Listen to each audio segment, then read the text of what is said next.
we've compiled Linux Air Combat on this Linux Mint system, let me show you what it's like to install and run it. Closing out my browser, and I'm now going to fire up a console terminal, and I guess I'll maximize this, make the text nice and big so you can see what I'm doing here. Print working directory. I'm going to go into my downloads directory where we compiled everything, CD downloads, and change directory to Linux Air star and ls. Using the well-known ls command, we can see all that source code. One of the files here is the installation script right here, install.sh. I'm going to run that in the usual way by typing /install.sh, whereupon the text says Linux Air Combat installer. Linux Air Combat will only run on Linux machines that are already equipped with several well-known, very popular software packages. We need to make sure we've got all of these packages. Since it compiled, I think we probably do have them all. So I'm going to assume it's there and say, yes, I do want to proceed by typing Y, enter. It says, OK, proceeding. This will install Linux Air Combat in a new subdirectory tree structure commencing at LAC in your home directory with several lower level subdirectories beneath that point. It will also create a new hidden subdirectory named .lac in your home directory where it will store related configuration files. You have already installed Linux Air Combat, this will reinstall it. Yeah, blah, blah, blah. Do you still want to proceed? Yes, I do. I'm going to type Y, enter, whereupon it begins copying the files, creating the necessary folders and files, copying music and other binaries in. As it copies things, it gives a little display and report on what it's doing.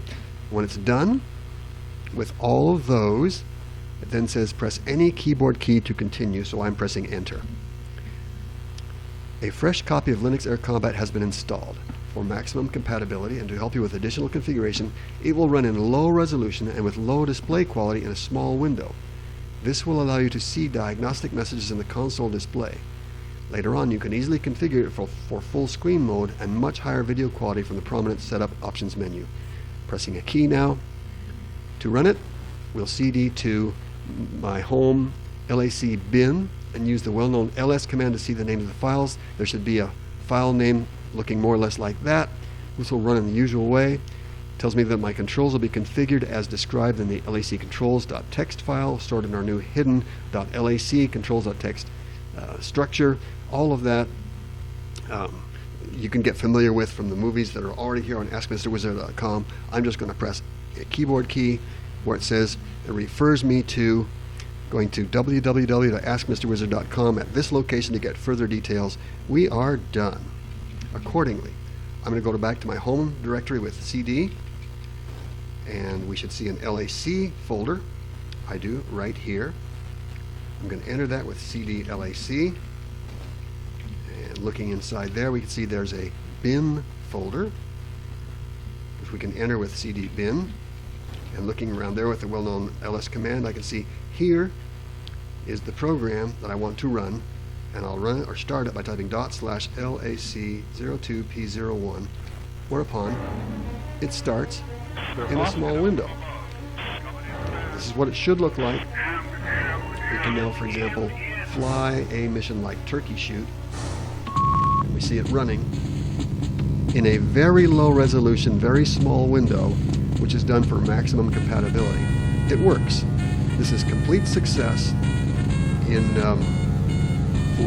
with compiling Linux Air Combat on Linux Mint. We can now make it all bigger and higher resolution with these video options. But just for the heck of it, I'll do that. I'll go ahead and change the quality to maximum quality, and we'll make a bigger window. Let's go with 1024 by 800, and I have to exit and restart to make those take effect. But now you can see a much larger window. And if I want to fly a fancier mission, mission authorization head-to-head 0, you can see that it works. Linux Air Weapons Combat. on at your discretion. Well, our work in here is done.